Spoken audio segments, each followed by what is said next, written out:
કેમ છો વિદ્યાર્થીઓ? મજામાં?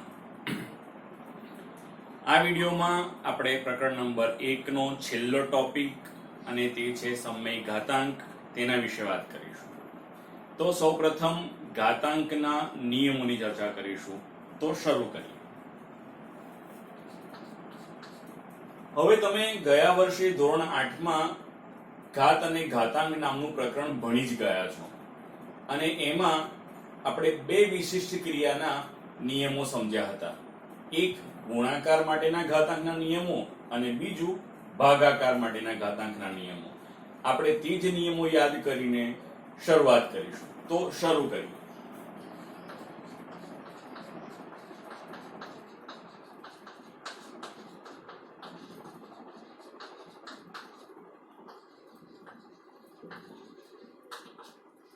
ગુણાકાર માટેના નિયમો. હવે તેમાં તમે પહેલો જ નિયમ ભણ્યા હતા એનું એક ઉદાહરણ પણ લઈએ અને પછી નિયમ સમજતા જઈએ.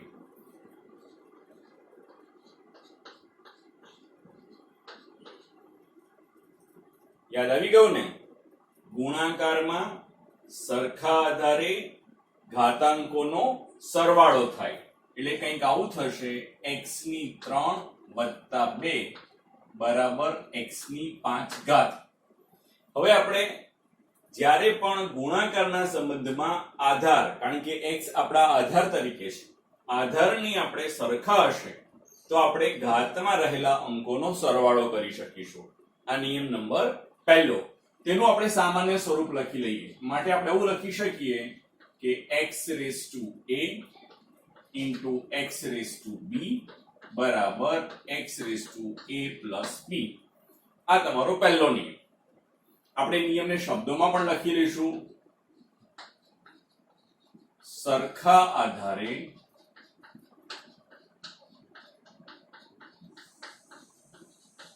ગુણાકારમાં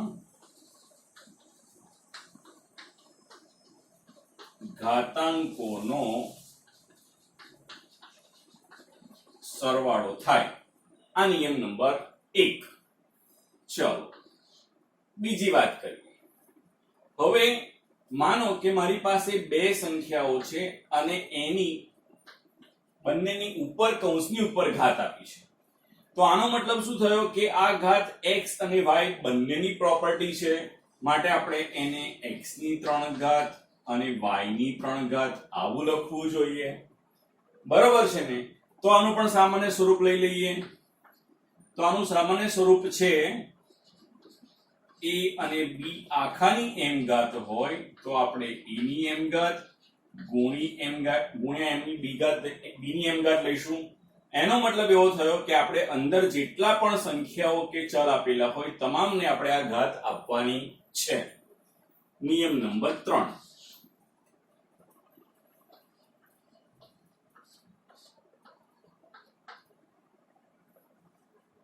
અહીંયા જુઓ, x ની 2 ઘાત આખાની 3 ઘાત છે એટલે કે આપણે અહીંયા આગળ ઘાતની ઉપર પણ ઘાત આપી છે એટલે આપણે આવું લખી શકીશું કે x ની 2 ઘાત ગુણ્યા 3 ઘાત એટલે કે x ની 6 ઘાત. એટલે આપણે નિયમ આવું બોલીશું કે ઘાતની ઘાતનો ગુણાકાર થાય. શું નિયમ બોલીશું? ઘાતની ઘાતનો ગુણાકાર થાય. તો આપણે એનું પણ સાદુરૂપ આપી દઈએ તો શું લખીશું? a ની m ઘાત આખાની n ઘાત. આવું આપણને આપ્યું હોય તો આપણે am ગુણ્યા n આવું લખીશું. બરાબર છે? તો આટલા નિયમો તમારે યાદ રાખવાના છે. તમે આમ તો ગયા વર્ષે ભણી જ ગયા છો, તેને તમારે આ રીતે યાદ રાખવાના છે. હવે ભાગાકારના નિયમોની વાત કરીએ.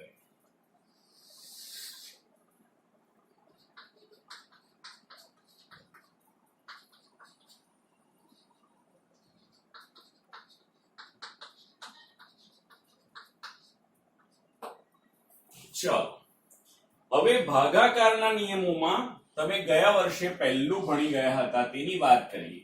x3 ભાગ્યા x2. હવે જરા થોડું ડિટેલમાં સમજી લઈએ. તો આને કંઈક આવું લખાશે. હવે તમે ગયા વર્ષે શું સમજ્યા હતા કે જ્યારે પણ ભાગાકારમાં આધાર સરખો હોય તો આપણે ઘાતોની બાદબાકી કરીશું. બરાબર છે? એટલે શું થશે? x ની 3 ઘાત ઓછા 2 ઘાત બરાબર x ની 1 ઘાત બરાબર x. હવે જરા બીજું ઉદાહરણ પણ લઈએ તો x ની 2 ઘાત ભાગ્યા x ની 3 ઘાત. હવે આને કેવી રીતે લખાશે તો x ની 2 ઘાત ના છેદમાં x ની 3 ઘાત. અહીંયા પણ જુઓ ભાગાકારનો સંબંધ છે અને આધાર સરખો છે માટે ઘાતોની બાદબાકી કરીશું. પણ અહીંયા શું કરેલું, નાની ઘાતને જે છેદમાં હતી આપણે તેને અંશમાં લઈ ગયા હતા. અહીંયા કેવું છે, અંશમાં જે છે ઘાત છે એ નાની છે અને છેદની ઘાત મોટી છે એટલે આપણે અંશની ઘાતને બાદ કરવા માટે નીચે લાવીશું એટલે આપણને કંઈક આવું મળશે. બરાબર છે. ચાલો ત્રીજું ઉદાહરણ લઈ લઈએ. x ની 3 ઘાત ભાગ્યા x ની 3 ઘાત. હવે જરા સમજો તો શું થશે, x ની 3 ઘાત ભાગ્યા x ની 3 ઘાત. હવે આપણે 3 માંથી 3 બાદ કરીશું તો આપણને શૂન્ય ઘાત મળશે અને આપણે સૌ જાણીએ છીએ કે કોઈ પણ સંખ્યાની શૂન્ય ઘાત એટલે 1 થાય છે. આ પણ તમારે યાદ રાખવાનું છે. તો હવે આ ભાગાકારના નિયમોને આપણે એક સાથે લખવા માંગીએ તો કેવી રીતે લખાશે?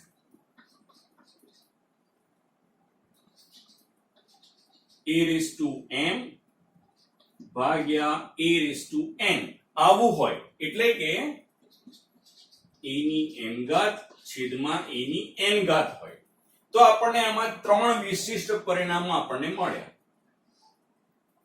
પહેલું કે જ્યારે m મોટા હોય અને n નાના હોય એટલે કે અંશની ઘાત મોટી હોય અને છેદની ઘાત નાની હોય તો આપણને જવાબ શું મળ્યો? a m n. આપણે છેદની ઘાતને અંશની ઘાતમાંથી બાદ કરીશું. પણ જ્યારે n મોટા હોય m કરતા એટલે કે છેદની ઘાત મોટી અને અંશની ઘાત નાની હોય તો આપણને જવાબ શું મળશે? 1 ના છેદમાં a ની n માઈનસ m. અને જ્યારે બંને સરખા હોય એટલે કે m બરાબર n હોય તો આપણને જવાબ મળ્યો a ની શૂન્ય ઘાત બરાબર 1. તો આપણે ભાગાકારના નિયમને એક સાથે આવી રીતે વર્ણવી શકીશું. આને યાદ શું રાખીશું? ભાગાકારમાં સરખા આધારે ઘાતાંકોની બાદબાકી થાય તો લખીશું ભાગાકારમાં સરખા આધારે ઘાતાંકોની બાદબાકી થાય. બરાબર છે. આ આપણો સામાન્ય નિયમ છે જે આપણે યાદ રાખવાનો છે. તો પહેલા આટલું નોંધી લો પછી થોડા નિયમની આગળ વાત કરીશું.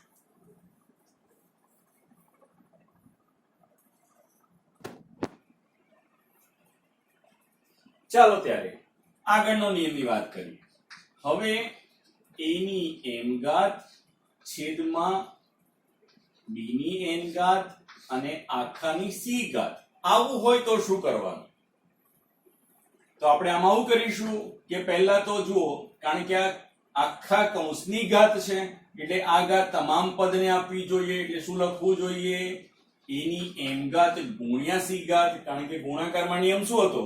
ઘાતની ઘાતનો ગુણાકાર થાય એટલે આપણે અહીંયા આગળ આ રીતે આ બહારની ઘાતને અંદરની બંને ઘાત સાથે ગુણવી જોઈએ. બરાબર છે. તે જ રીતે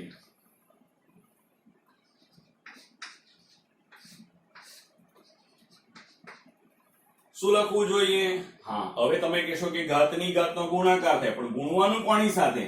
તો આ a અને b બંનેની એક એક ઘાત તો છે જ એટલે a ની 1 ઘાત ગુણ્યા m છેદમાં b ની 1 ઘાત ગુણ્યા m બરાબર a m છેદમાં b m. આપણો આવો જવાબ થશે. એટલે કે આપણે આ ઘાત અંદરની તમામ ઘાત સાથે ગુણવાની છે. આ આપણે યાદ રાખવાનું છે. પણ જો કોઈ ઘાત ઋણ પૂર્ણાંક સંખ્યા હોય તો શું કરીશું એ પણ સમજીએ. માનો કે x ની -3 ઘાત આપેલી હોય તો આનો અર્થ શું થયો? તો પહેલા આપણે આ માઈનસ ઘાતને કેવી કરવી પડે? ધન ઘાતમાં ફેરવવી પડે. હવે ફેરવવા માટે શું કરીશું? તો આના છેદમાં 1 તો છે જ, જે આપણને દેખાતા નથી પણ આપણે લખી લઈશું. હવે અહીંયા શું કરીશું, જ્યારે આપણે આ માઈનસ ઘાતને આપણે પ્લસમાં ફેરવવી હોય તો અંશમાં જેટલા પણ આ આખું પદ છે આપણે એને છેદમાં લઈ લઈશું અને છેદના પદને આપણે અંશમાં લઈ આવીશું. એટલે આવું થશે 1/x3. તો માઈનસ ઘાતને પ્લસમાં ફેરવવા માટે તમારે શું કરવાનું છે, જો એ અંશમાં હોય તો એને છેદમાં લઈ જવાની છે અને જો એ છેદમાં હોય તો આપણે તેને અંશમાં લઈ આવીશું. ચલો એક ઉદાહરણ જરા એનો પણ જોઈ લઈએ. તો આવું થશે કે 1/m ની -4. હવે જરા સમજીએ. તો આના છેદમાં તો 1 છે જ, જે આપણને દેખાતા નથી, બરાબર. પણ આપણે શું કીધું હમણાં જ કે છેદમાં જે ઘાત માઈનસ હોય એને આપણે ક્યાં લઈ આવીશું, અંશમાં. તો આ m ની -4 ઉપર આવીને 1 સાથે ગુણાશે. એટલે આવું થશે 1 * m ની 4 બરાબર m ની 4. તો આ રીતે તમે એને સાદુરૂપ આપી શકશો.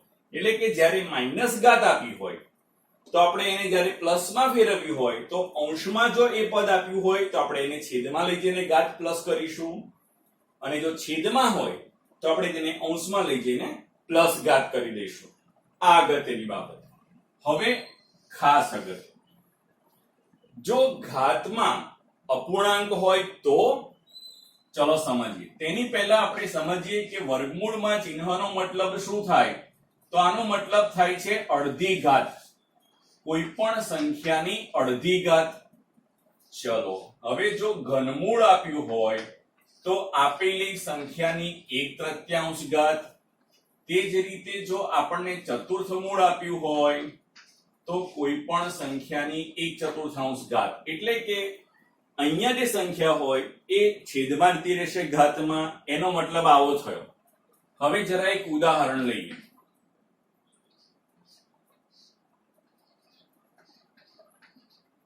ચલો હવે આપણે આને વિશેષ રીતે સમજાવતા શીખીએ.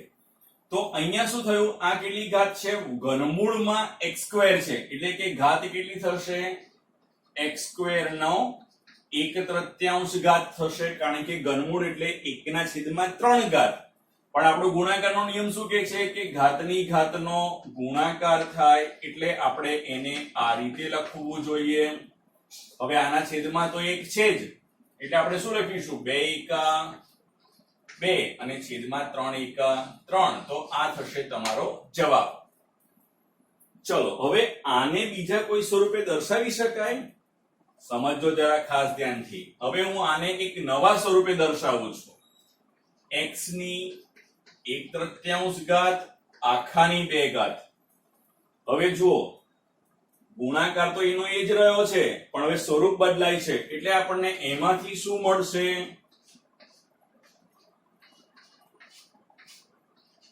એનો મતલબ કે આ બંને સ્વરૂપો એક જ છે, અલગ અલગ નથી. હા, દર્શાવવાની રીત ચોક્કસ અલગ અલગ છે પણ બંનેનું મૂલ્ય એક જ થશે, સરખું જ રહેશે, બદલાશે નહીં. એટલે તમારે આ પરિવર્તિત કરવાનું પણ તમારે યાદ રાખવાનું છે. બરોબર છે? આટલું તમને યાદ રહેવું જોઈએ. આટલા નિયમો તમને આવડી જશે તો આ પ્રકરણના દાખલા ખૂબ જ સહેલા છે, તમને સરળતાથી આવડી જશે. આ નોંધી લો, પછી થોડા ઘણા દાખલા જોઈએ.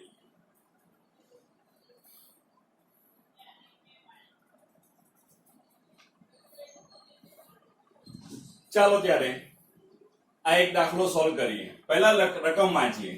25 ની 3/2 ઘાત ગુણ્યા 243 ની 3/5 ઘાત ગુણ્યા 16 ની 5/4 ઘાત ગુણ્યા 8 ની 4/3 ઘાત. તો પહેલા આપણે જોઈશું કે 25 એ કઈ સંખ્યાનો વર્ગ છે, 5 નો વર્ગ છે. તો ચલો દર્શાવીએ. એટલે કે 5 નો વર્ગ આખાની 3/2 ઘાત ગુણ્યા 243 એ કઈ સંખ્યાથી દર્શાવી શકાય, 3 ની 5 ઘાત. તો આપણે એને દર્શાવીશું 3 ની 5 ઘાત આખાના ઘાતમાં 3/5. હવે 16, આમ તો 16 એ 4 નો વર્ગ છે પણ એ 2 ની 4 ઘાત પણ છે એટલે આપણે એને 2 ની 4 ઘાત આખાના 5/4 ઘાત થી દર્શાવીશું. હવે 8 એટલે 2 ની 3 ઘાત અને આખાની ઘાત કેટલી છે, 4/3. હવે પહેલો નિયમ, ઘાતની ઘાતનો ગુણાકાર થાય એટલે આપણે નેક્સ્ટ સ્ટેપમાં દરેક ઘાતને અંદરની ઘાત સાથે ગુણી દઈશું. તો 5 ની 2 ઘાત ગુણ્યા 3/2 ગુણ્યા 3 ની 5 ઘાત ગુણ્યા 3/5 આખાના છેદમાં 2 ની 4 ગુણ્યા 5/4 ગુણ્યા 2 ની 3 ગુણ્યા 4/3. હવે જુઓ આ 2 2, આ 5 5, આ 4 4 અને આ 3 3 કટ થઈ જશે. તો આપણને શું મળશે? 5 ની 3 ઘાત ગુણ્યા 3 ની 3 ઘાત છેદમાં 2 ની 5 ઘાત ગુણ્યા 2 ની 4 ઘાત. હવે જરા સમજો, અહીંયા શું દેખાય છે? ગુણાકારનો સંબંધ આધાર સરખો માટે આપણે ઘાતોનો સરવાળો કરી શકીશું. તો આપણને મળશે 5 ની 3 ઘાત ગુણ્યા 3 ની 3 ઘાત છેદમાં 2 ની 5 વત્તા 4 બરાબર શું મળશે? 5 ની 3 ઘાત ગુણ્યા 3 ની 3 ઘાત છેદમાં 2 ની 9 ઘાત. હવે જરા જુઓ, 2 ની 9 ઘાત, 9 ને આપણે શું લખી શકીએ? 3 ગુણ્યા 3 લખી શકીએ. તો આપણે શું મળશે? 5 ની 3 ઘાત ગુણ્યા 3 ની 3 ઘાત છેદમાં 2 ની 3 ગુણ્યા 3. હવે ત્રણેયમાં આપણી ત્રણેય પદમાં 3 ઘાત સામાન્ય છે, આપણે બહાર કાઢી લઈએ. તો આપણને આવું મળશે 5 ગુણ્યા 3 છેદમાં 2 ની 3 ઘાત આખાની 3 ઘાત. તો આપણને હવે પરિણામ શું મળ્યું? 5 તરી 15 છેદમાં 2 ની 3 ઘાત કેટલા થશે? 8 આખાની 3 ઘાત. તો આ થશે તમારો જવાબ. તો તમે આ દાખલાને આવી સિમ્પલ રીતે વારાફરતી નિયમો વાપરીને તમે ગણી શકશો. આ નોંધી લો. પછી એક નવો દાખલો લઈએ જેમાં ઋણ ઘાત હોય.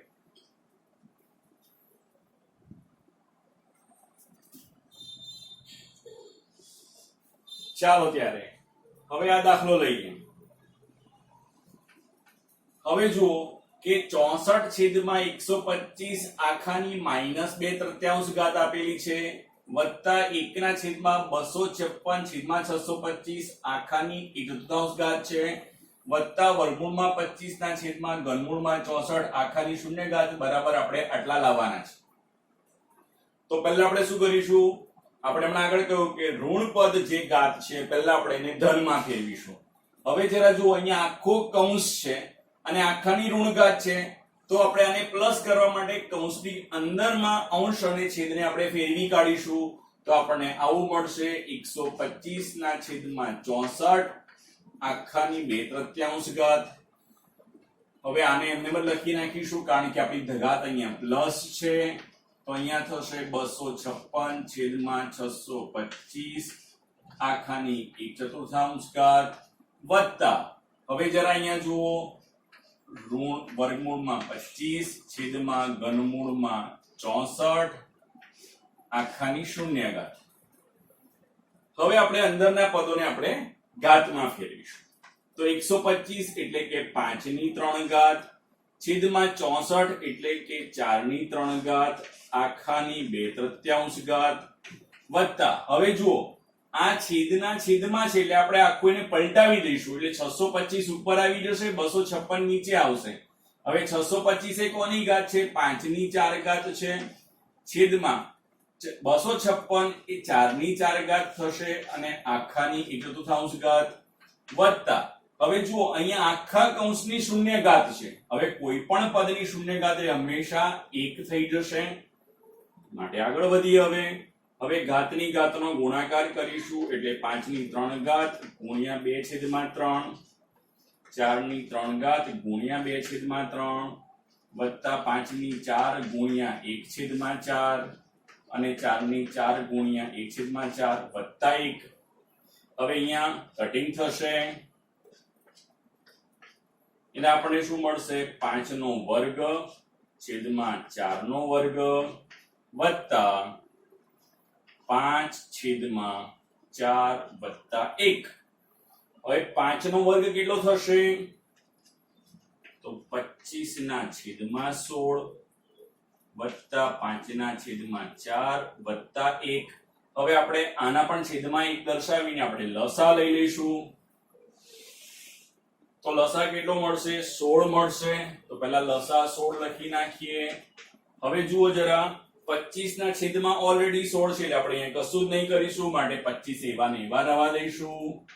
વત્તા અહીંયા છેદમાં 4 છે પણ લાવવા છે કેટલા? 16, એટલે આપણે 4 વડે ઉપર નીચે ગુણીશું, એટલે કે 5 ચોક 20 મળશે. અહીંયા છેદમાં 1 છે, લાવવા છે 16, એટલે આપણે બંને જગ્યાએ 16 વડે ગુણીશું, એટલે આપણને ઉપર 16 મળશે. તો હવે કેટલા થયા? 6 ને 5 11 નો એકડો, વધી પડી 1, 1 ને 1 2 ને 2 4 ને 2 6, 61 ના છેદમાં 16 જે આપણું માંગેલું પરિણામ છે. એટલે આપણે આ રીતે ઋણઘાત વાળા દાખલા પણ ગણી શકીએ છીએ. હવે તમે આ દાખલાની પ્રેક્ટિસ કરજો અને સ્વાધ્યાયના દાખલા પણ ગણી લેજો. અહીં આપણે પ્રકરણ પૂરું કરીશું અને નેક્સ્ટ વિડિયોથી આપણે પ્રકરણ નંબર 2 બહુપદી શરૂ કરીશું. ત્યાં સુધી થેન્ક યુ.